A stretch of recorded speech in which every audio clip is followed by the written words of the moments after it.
안녕하세요. 새해 봄이 찾아왔네요. 저는 지방에서 사과 농사를 짓고 있는 남자입니다.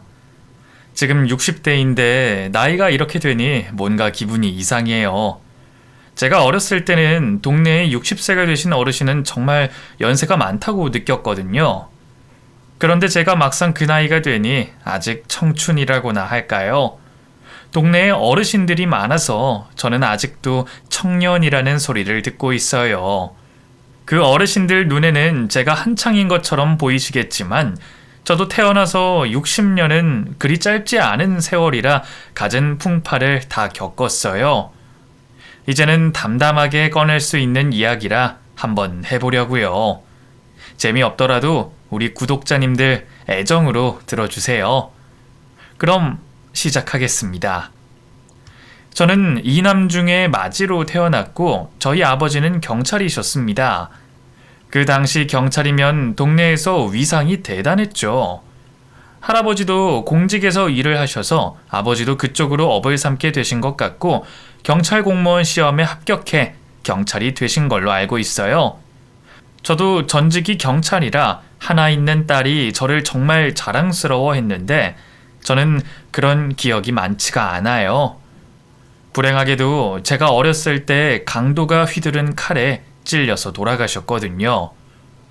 아버지가 돌아가시고 우리 가족은 슬픔에 빠졌어요.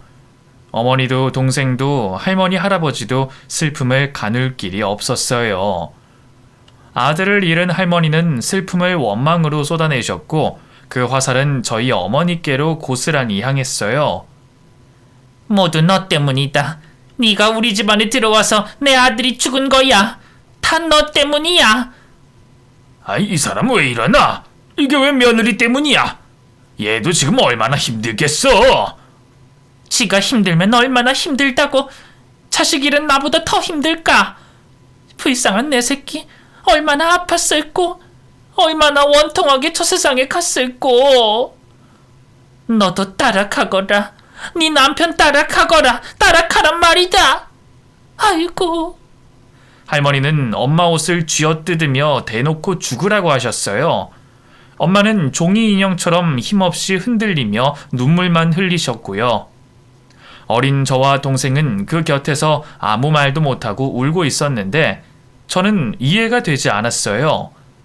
아버지가 돌아가신 게 왜 엄마 때문인지, 아버지를 죽인 건 칼 들고 설친 그 강도인데 왜 할머니가 엄마를 원망하는 소리를 들어야 하는지 이해할 수가 없었어요.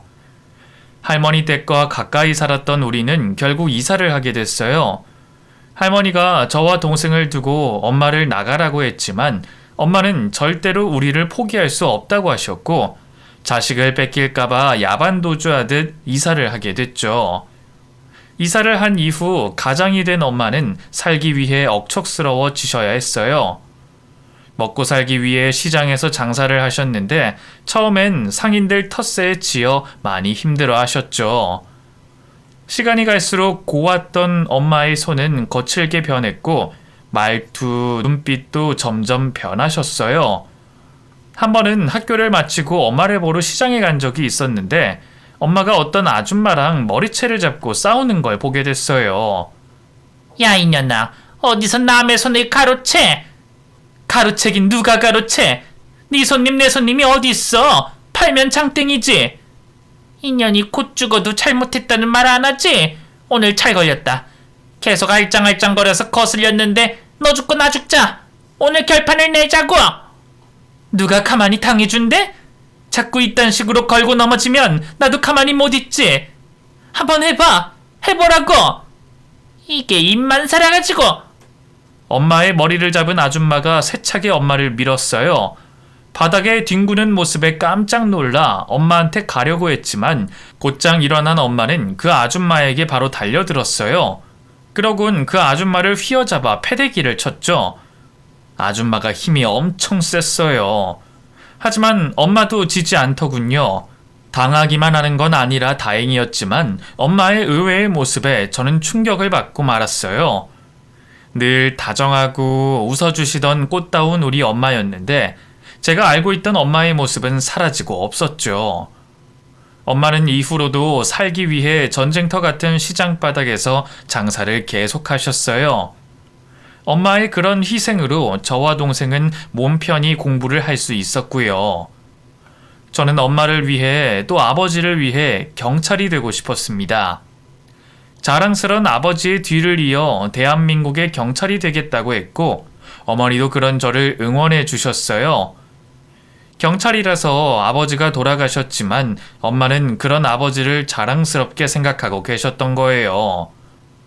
드디어 경찰대학에 들어갈 수 있게 됐을 때 엄마는 눈물을 흘리며 저를 안아주셨어요.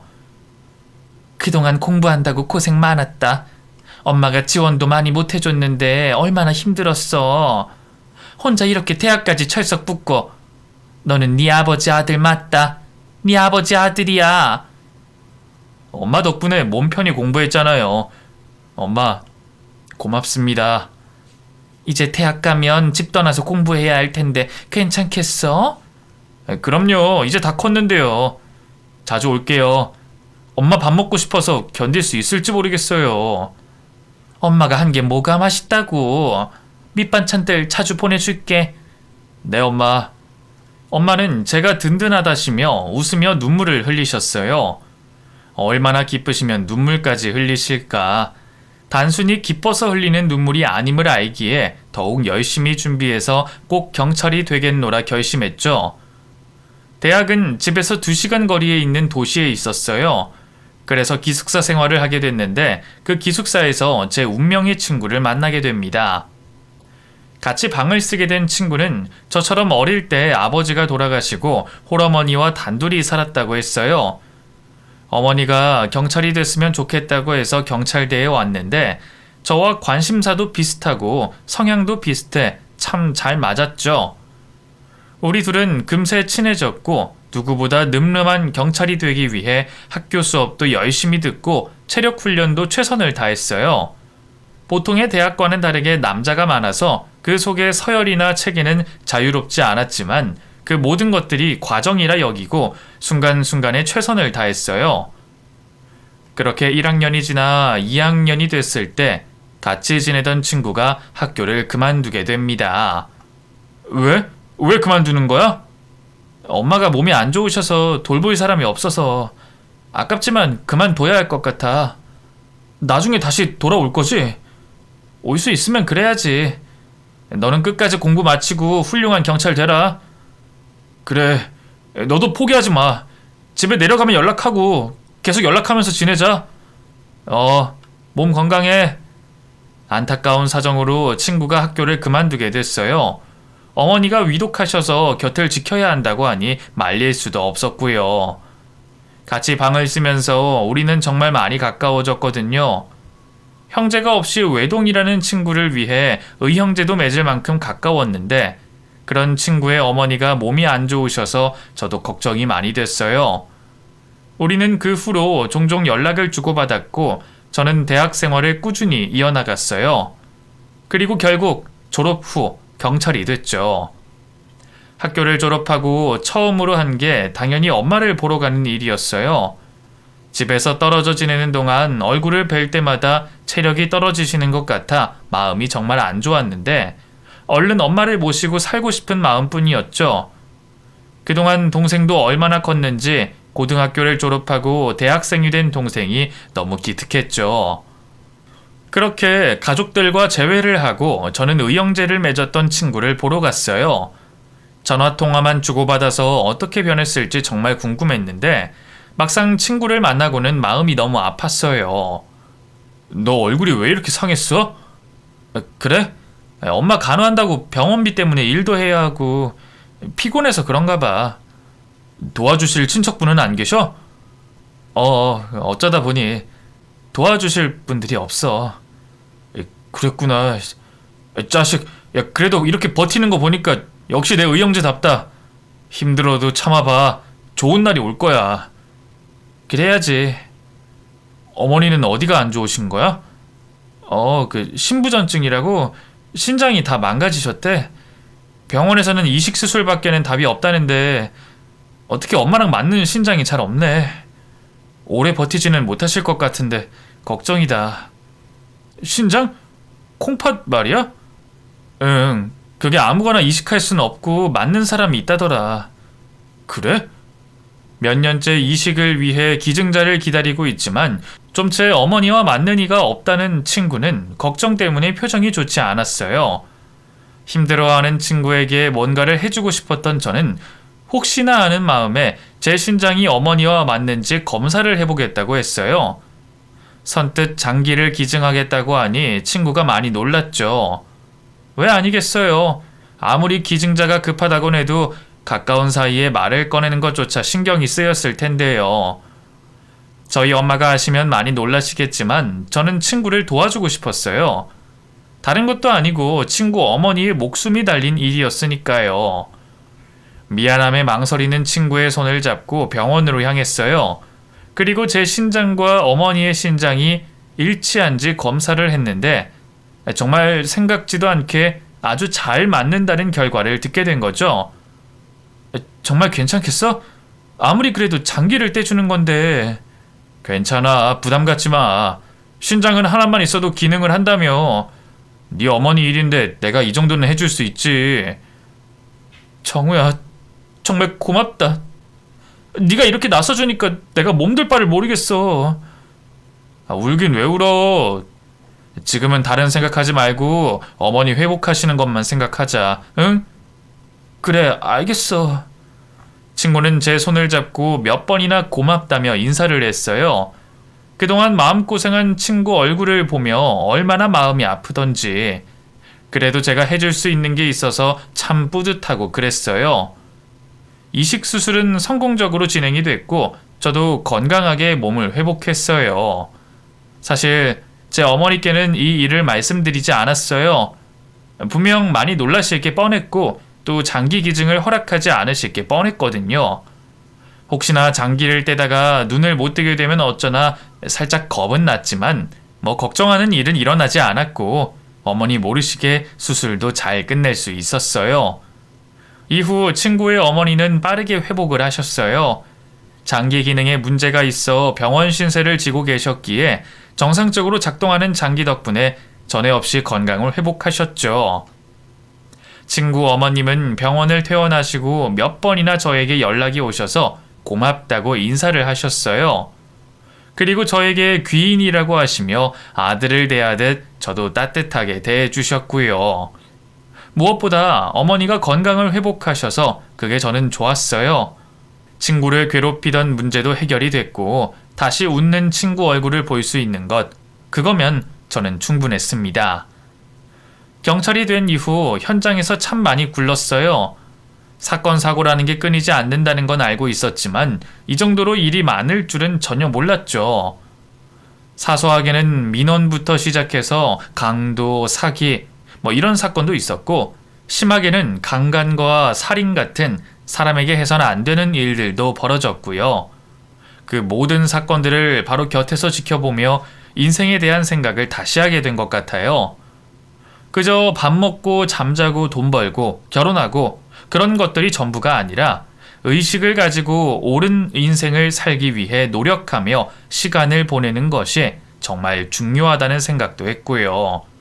또한 자녀 교육도 신경을 써야 하는 일이고요. 지금은 아이들을 제대로 양육하기 위해 애쓰는 부모들이 많지만 예전엔 인식이 좀 낮았잖아요. 낳으면 끝이라는 식의 무책임한 행동들은 정말 우리 사회를 위해 근절해야 하는 생각이라는 깨달음이 컸어요. 일에 치여 정신없이 살면서 저에게도 핑크빛 인연이 찾아왔어요.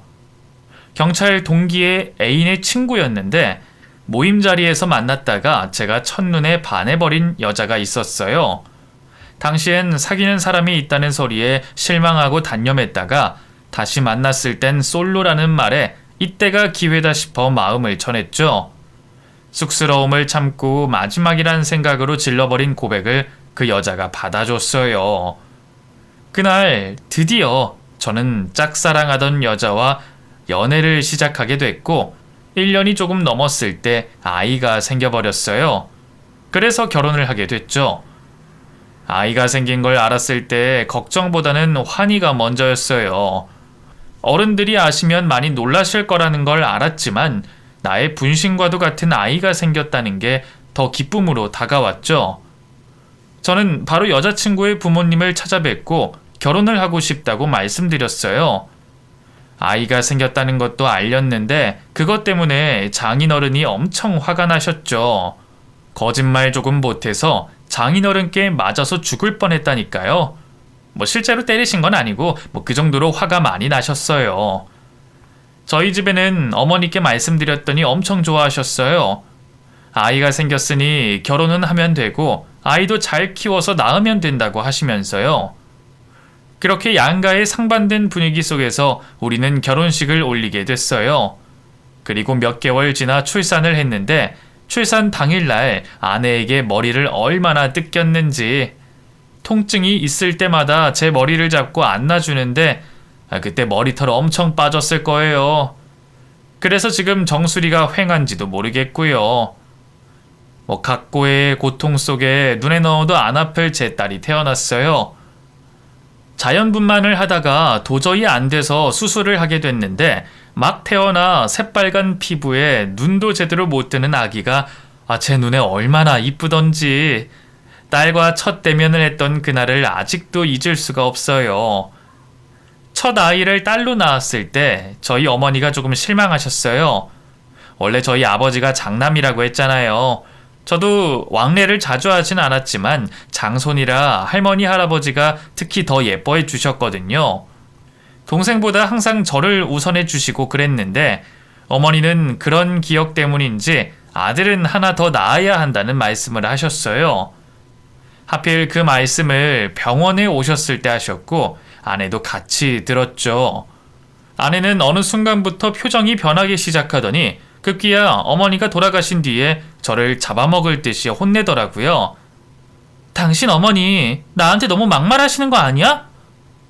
당신 어머니라니 그런 말이 어딨어. 어딨긴 여깄지. 그렇잖아. 이제 겨우 출산하고 몸 풀고 있는데 바로 아들 가지라는 말씀을 면전에 하시면 대체 어쩌자는 거야? 내가 애 낳는 기계야? 낳으라면 툭툭 낳게? 어른이 그냥 하신 말씀을 뭐 그리 꼬아듣고 그래. 우리 엄마 옛날 분이셔. 그럴 수 있다고 넘어가면 되지. 당신은 누구 편이야? 맨날 범인 잡고 민원 처리한다고 집에도 자주 안 들어오면서 애는 어떻게 만들어? 그리고 내가 서운한데 어머님 편을 들어? 그러면 어머님하고 살아. 나랑 살지 말고. 내가 잘못했어. 미안해. 기분 풀어. 응? 나 결혼 잘못한 것 같아. 애는 왜 가져가지고 내 발등 내가 찍었어. 미안해. 울지 마. 응? 저리 가. 꼴도 보기 싫어. 그날 우는 아내를 달래느라 얼마나 진땀을 뺐는지 몰라요. 눈물이 아주 수도꼭지 마냥 줄줄줄 흐르는데 달래느라 너무 힘들더라고요. 어찌저찌 눈물을 그치고 그 다음부턴 찍소리도 안 하고 맞춰 사는데 문제는 거기서 끝나지 않았어요. 이번에는 육아가 힘들다는 겁니다. 나 힘들어서 네 새끼 못 키우겠다. 너네 엄마한테 갖다 줘. 나는 못 키워. 말 자꾸 그렇게 할래? 다 들어. 들으면 어때서? 어차피 알아듣지도 못하는데. 그래도 말을 그렇게 함부로 하는 게 어딨어. 고은이 내 자식만 되는 거 아니야. 네 자식이기도 해. 누가 아니래? 힘들어 죽겠다고. 이렇게 힘든데 아들 가지라고 하나 더 낳으라는 게 말이 돼? 나는 절대로 안 해. 안 해. 그래 알았어. 안 가지면 되잖아. 아니 나 당신 못 믿어. 당장 내일 병원 가서 묻고 와. 뭐? 묵다니 뭘? 정관 수술하라고. 애 안 생기게. 야, 수술하기 전에는 안방에서 못 잘 줄 알아. 알았어? 어찌나 성화를 부리는지 결국 저는 병원에 가서 수술을 받아야 했어요. 요즘은 수술하더라도 원할 때 임신할 수 있게 한다면서요. 그때는 그런 게 어딨습니까? 무조건 절단해서 다시는 자식 못 가지게 그렇게 수술을 했어요. 그러니 나중에 제가 마음 바뀌어도 돌이킬 수가 없었어요. 그때는 아내가 너무 심하게 유난을 떨어서 앞뒤 재지 않고 시술을 받았는데 솔직히 나중에 후회를 하긴 했어요. 특히 어머니가 이 사실을 아시고 엄청 서운해 하셨고요. 너 닮은 아들은 하나 낳고 하던지. 왜 그렇게 생각이 짧았어? 아이, 엄마가 너무 힘들어해서. 엄마, 요즘은 다들 하나씩 낳고 그래요. 잘 키운 딸 하나 열아들 안 부럽다잖아요. 인석아, 모르는 소리 하지 말어. 남자는 자기 닮은 아들 하나는 있어야 든든한 법이야. 고은이 하나로도 든든해요. 잘 키워서 아들 같은 사위 봐도 되고요. 속 없는 녀석. 일은 얄짤없이 하면서 지 마누라한테는 왜 저렇게 잡혀 사는 건지. 내가 너 그렇게 살라고 키웠냐? 에이, 엄마, 또 왜 이러실까? 용돈 필요하세요? 제가 좀 드려요? 됐어 이놈아. 필요 없어. 손주나 만들어 와. 얼마나 서운해 하시던지 두고두고 말씀을 꺼내셨고 딸아이가 클수록 저도 아쉬운 생각이 들었어요. 꼭 아들이 아니라도 하나 더 낳을 걸 싶은 게 성급했다 싶더군요. 어머니는 어머니대로 서운한 게 많으셨어요. 그런데 아내도 아내대로 어머님께 서운해했죠. 아들만 찾으시는 것도 싫고 농촌에서 식재료들 바리바리 싸서 보내주시는 것도 싫어했어요. 저는 입맛이 촌스러워 나물 종류를 좋아하지만 아내는 완전히 도시 사람이었거든요. 빵, 고기 이런 걸 좋아하니 어머님이 보내주시는 것들을 마음에 들어하지 않아 했어요. 워낙 솔직한 사람이라 그런 속내를 숨기지도 않고 제 앞에서 그대로 드러낼 때면 얼마나 서운하던지. 상대방 생각하면서 말을 하라고 여러 번 얘기했지만 소용이 없었고 우리 부부는 시간이 흐를수록 서로가 불통이었어요. 그래도 다른 건 다 참고 살고 있었는데 어머니에 대한 이야기를 할 때는 정말 참기가 힘들었어요. 어머니 무릎이 또 아프신 것 같은데 당신이 수술 잘하는 병원 좀 알아봐. 수술하시겠대? 갈수록 심해지니까 하시는 게 맞는 것 같아. 요즘은 수술도 잘 된다며. 어머님 밭일 너무 많이 하셔서 그래. 좀 쉬시라고 해도 말을 안 들으셔. 아이, 촌에서 혼자 지내시니까 심심하셔서 그렇지. 덜 아프신 모양이지. 심심하셔서 일하시는 거 보면. 아이, 말 자꾸 그렇게 할래? 알았어. 왜 신경질이야. 병원 알아보면 되지. 수술하시고 안 좋으시면 요양원에 모시면 되겠네. 요양원에 모신다는 말이 그렇게 쉽게 할 수 있는 말인가요? 병원에 들어가면 꼼짝없이 누워서만 지내야 하시는데 좋을 게 뭐가 있다고 자꾸 요양원, 요양원 노래를 부르는 건지. 그땐 정말 서운하더라고요. 그래서 그동안 참고만 있다가 한마디 했어요. 아니, 당신은 요양원이 그렇게 좋아? 그럼 장인 장모님도 요양원으로 바로 모시면 되겠네. 당신이 좋아하니까. 뭐? 우리 엄마 아빠를 어디로 모신다고? 당신이 요양원 노래 부르잖아. 좋은 곳이라며. 당신 말 다 했어? 우리 부모님이 왜 거길 가? 자식 다 있는데 왜 가냐고? 너 말 진짜 이상하게 한다. 우리 엄마는 자식 없냐? 누가 그렇대? 말을 말자 말을 말아. 제가 지지 않고 따져 물으니 더 말도 못하고 저를 노려보기만 하더군요. 사랑해서 결혼했고 자식도 낳고 살았는데 마음에 안 드는 게 있어도 저도 흠 있는 사람이니 참고 이해하려고 했고요. 그런데 어떻게 시간이 흐를수록 사람이 더 실망스럽기만 한 건지 아내의 민낯을 볼 때마다 실망이 계속됐어요. 그런데 둘 사이에 자식이 있으니 마냥 미워할 수만은 없었어요. 미워할수록 더 미워만 지는데 마음이 자꾸 뜨는 것 같더라고요. 이러면 안 되지 싶어 마음을 돌려 먹으려고 애를 많이 썼어요.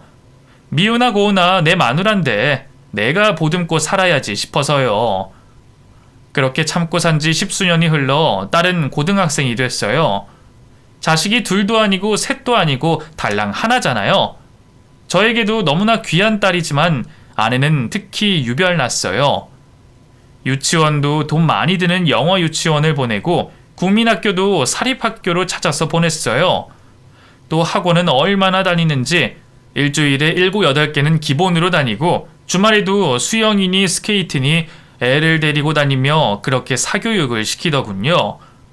솔직히 경찰 월급이 얼마 된다고 그 많은 걸 다 하겠습니까? 저는 솔직하게 말했어요. 내가 능력이 안 되니 적당히 시키라고요. 하지만 아내가 제 말을 듣겠습니까? 어떻게든 돈을 마련해서 자기가 하고 싶은 대로 다 하는 여자였어요. 어릴 때도 그 정도였으니 고등학생이 되니 더 과하게 시키려고 하더군요. 명문대에 들어가려면 고액 과외를 시켜야 한다고 저에게 돈을 달라고 했어요. 뭐? 1,000만 원? 아니 무슨 과외를 시키는데 그렇게 많이 들어? 3개월에 1,000만 원이야. 이 선생님 진짜 잘하는 분이야. 놓치면 다시 잡기 힘들다고. 여보, 이건 아니야. 배보다 배꼽이 더 크다고. 달에 300만 원짜리 과외면 내 월급이나 마찬가지야. 우리 고은이밖에 없잖아. 부모가 돼서 그것도 못 해줘? 애는 공부하겠다는데 우리가 뒷받침돼줘야 될 거 아니야. 여보, 대학 가기 전까지만 하면 돼. 이 정도는 해줄 수 있잖아, 우리. 말린다고 말려지는 사람이 아니었어요. 저는 안 된다고 단호하게 말했는데도 카드 빚을 내서 기어코 그 과외를 시키더군요. 저를 속이고 말입니다. 애 따라다닌다고 일도 안 하는 사람이 그 빚을 어떻게 감당하겠어요. 결국 부채가 쌓이자 저에게 털어놨고 대출을 내서 그 돈을 갚았습니다. 정말 저에게는 너무 버거운 여자였어요. 이혼을 여러 번 고민하면서도 결국엔 마음을 잡았던 건 모두 딸 때문이었어요. 하지만 딸도 대학생이 돼 유학을 떠나며 떨어져 지내게 되자 아내와 저는 더욱 관계가 소원해졌죠. 그쯤에 부하 직원이 비리에 연루돼 일터에서 제 입지가 흔들리게 됐고 결국 강등까지 되면서 솔직히 마음이 많이 힘들었습니다. 제가 강등이 되던지 말던지 아내는 전혀 관심이 없었어요. 그저 자기 꾸미고 다니고 돈이 없을 때는 친정에 가서 손 벌리고 그 돈으로 성형이나 하고 다니고 정말 저와 맞지 않는 여자였어요. 울적했습니다. 외로웠고요. 이렇게 살 바에는 다 정리하고 모친 계신 곳에 가서 지내고 싶은 생각도 들었어요. 적게 먹고 안 쓰더라도 마음 편하게 살고 싶은 그런 심정이었죠.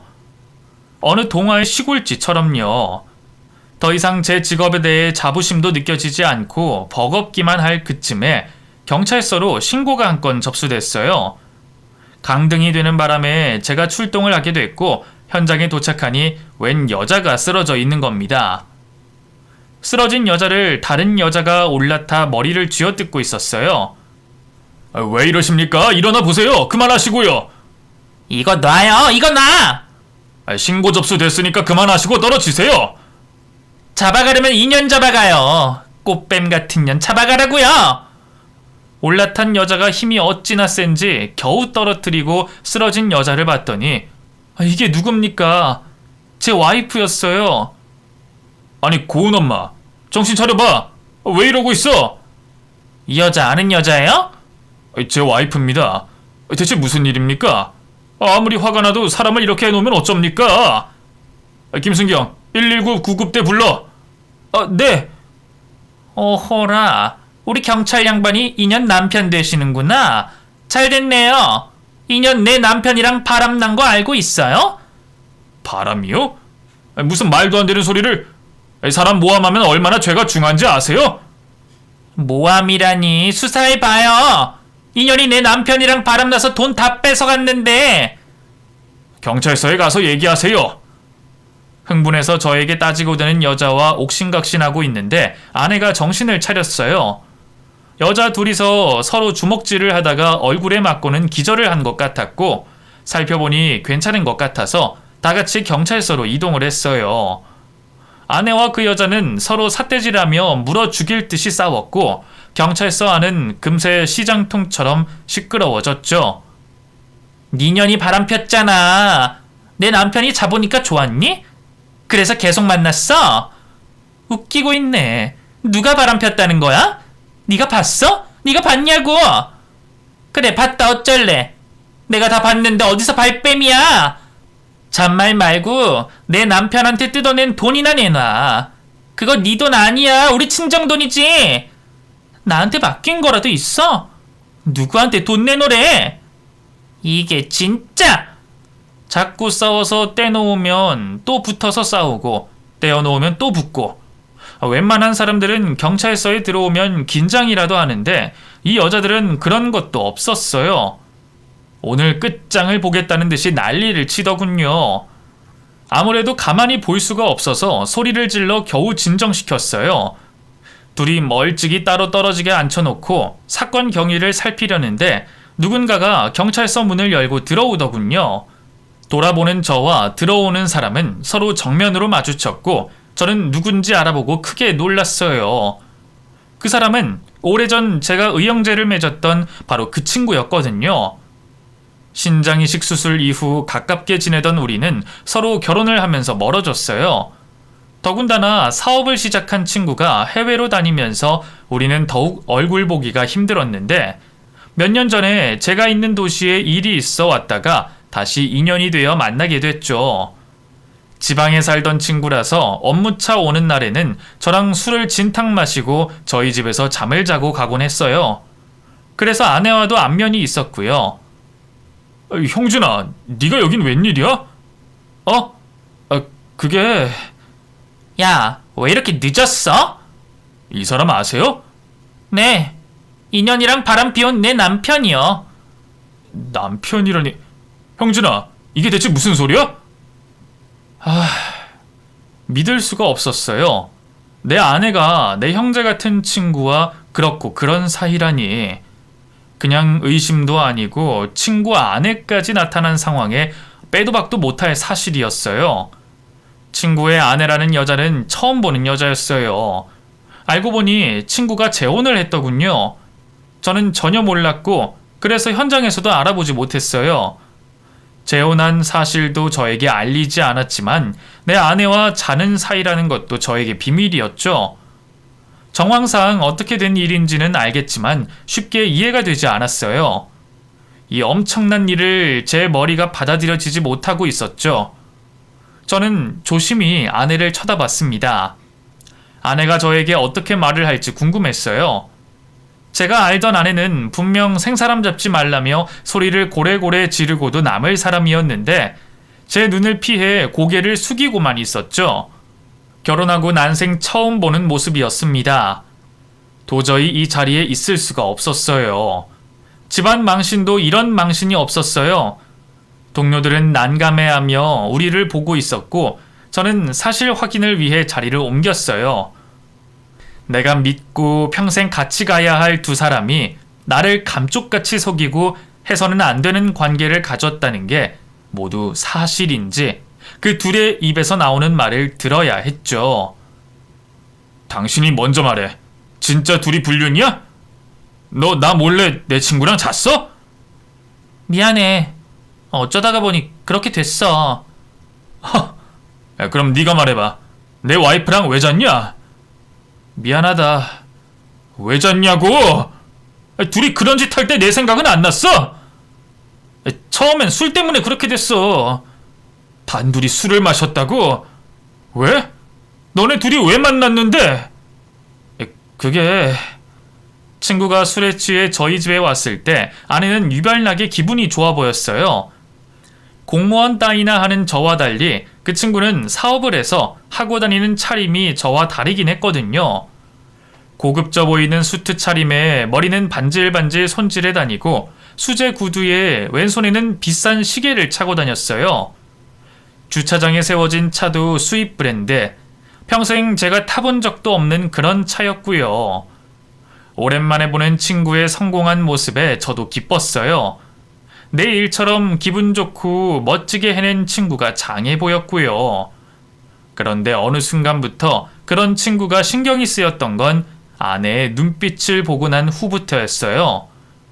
아내는 친구를 마치 우상인 것처럼 쳐다봤고 그 앞에서는 목소리도 평소와 다르게 콧소리를 내며 유난히 웃음도 많았어요. 누가 봐도 호감이 있는 모습에 저는 기분이 안 좋아졌지만 뭐라 할 수가 없었죠. 그래도 나를 잊지 않고 찾아와주고 같이 술 한잔 나눌 수 있는 친구라 찾아올 때마다 반겨줬어요. 이렇게 둘이 눈이 맞아 나 몰래 바람을 피울 거라는 건 전혀 예상하지 않은 일이었고요. 친구는 참담한 표정으로 둘이 바람 피운 걸 인정했어요. 한두 달 만난 것도 아니고 벌써 1년 넘게 관계를 했다는 걸 알고 드디어 저는 눈이 돌아가 버렸죠. 퍽. 이 새끼야, 일어나. 네가 그러고도 내 친구야? 네가 무슨 짓을 해도 내가 편을 들어줄 텐데 이건 아니다. 진짜 이건 아니야. 건드릴 게 따로 있지 내 마누라를 건드려? 이 짐승 같은 인간아. 정우야, 미안하다. 나도 처음엔 실수했는데 멈출 수가 없었어. 그 입 닥쳐, 이 새끼야. 어쩔 수가 없었다니 그게 말이 됩니까? 저는 그 자식 위에 올라타 얼굴이 피가 떡이 되도록 때렸어요. 이성을 잃고 주먹질을 하는데 동료들이 와서 말리더군요. 아내는 옆에서 울고 있고 친구의 아내는 저에게 달려들어 저를 때리고 있었어요. 여보 괜찮아? 네가 뭔데 내 남편을 때려? 이 인간 얼굴밖에 볼 거 없는데 어쩔 거야? 자기 남편 얼굴을 망가뜨렸다고 그게 화가 나서 따지는 모양이라니. 대체 이 친구는 인생을 어떻게 살고 있는 건지 기가 차서 한숨도 제대로 나오지 않았어요. 맞아서 정신을 잃은 그 친구는 구급차에 실려 병원으로 갔고 저는 그날 경찰 옷을 벗었어요. 경찰이 된 이후로 바르게 살기 위해 애쓰면서 정도만 걸어왔던 제 경찰 인생이 그날로 모두 끝장이 나고 만 겁니다. 비참하고 배신감에 버거웠던 저는 그렇게 내 인생 전부를 모두 버렸어요. 저는 바람난 여자와 더 이상 같이 살 수 없었어요. 더 이상 자식이 방패막이가 되어줄 수 없었고요. 아내도 잘못을 아는지 순순히 합의 이혼을 해주더군요. 그래도 내 자식 낳아서 열심히 키워준 지난 날을 생각하며 위자료 청구도 없이 재산 반반 나눠가지고 그 길로 헤어졌어요. 마지막 이혼 확정이 되던 날 저에게 울면서 미안하다는 말은 하더군요. 결혼해서 처음으로 들어보는 사과였어요. 그런 말을 할 줄 아는 여자인지 몰랐는데 씁쓸했습니다. 그렇게 깔끔하게 헤어졌어요. 친구도 저를 찾아와 용서를 빌었지만 저는 상대도 하지 않았어요. 그 친구를 믿었던 바보 같았던 지난 날들이 후회가 될 뿐 이 모든 일이 다 제 업이라는 생각이 들었어요. 저는 시골로 내려갔어요. 어머니가 계신 시골집으로 가서 낡은 집을 수리하고 어머니와 함께 살기 시작했죠. 이혼하고 경찰까지 때려치고 내려온 저를 보고 어머니가 참 많이 속상해 하셨어요.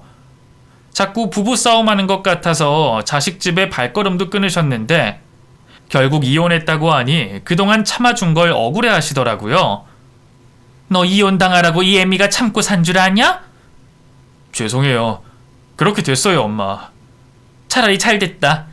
아직 60도 안 됐는데 너 젊어. 참한 여자한테 새 장가 가면 되지. 에이, 장가는 무슨. 엄마, 나 그냥 혼자 살래요. 뭐? 네가 왜 혼자 살아? 너 멀쩡해. 어디 내놔도 아직 쓸만하고. 아이, 엄마, 내가 무슨 물건이에요? 말이 그렇다는 거지. 혼자 살 생각하지 말고 괜찮은 여자 있으면 새 장가 가거라. 내가 집은 장만해 줄 테니까. 이 연세에 돈이 그렇게 많으세요? 이야, 우리 엄마 든든하네. 아들 장가 보내는데 돈이 대수야? 절대 혼자 살 생각하지 말어. 네, 엄마. 차만 아가씨 있나 살펴볼게요. 어머니 마음 안심시켜드리려고 그렇게 말은 했지만 결혼이란 말만 들어도 신물이 날 것 같았어요. 요새 세상 좋은데 뭐하러 또 해요. 혼자 살아도 충분하지. 집 수리를 마치고 나니 할 일이 없어졌어요. 그래도 일은 있어야 할 것 같아 남은 재산으로 집 옆에 과수원을 하나 샀고 그 길로 사과 농사를 지었어요. 올해로 농사를 지은 지 딱 10년이 됩니다. 처음에는 서툴러서 나무가 열매를 제대로 맺질 못했어요. 달려도 맛이 없었고 완전히 망했죠. 농사도 자식처럼 정성이 많이 들어간다는 동네 어르신 말씀에 아는 건 많지 않아도 요령 피우지 않고 농사에 매달렸어요. 그러자 3년째 드디어 제대로 된 사과가 달리더군요. 첫 수확을 해서 동네 어른들과 나누고 공판장에서 팔아서 어머니 용돈으로 드렸어요.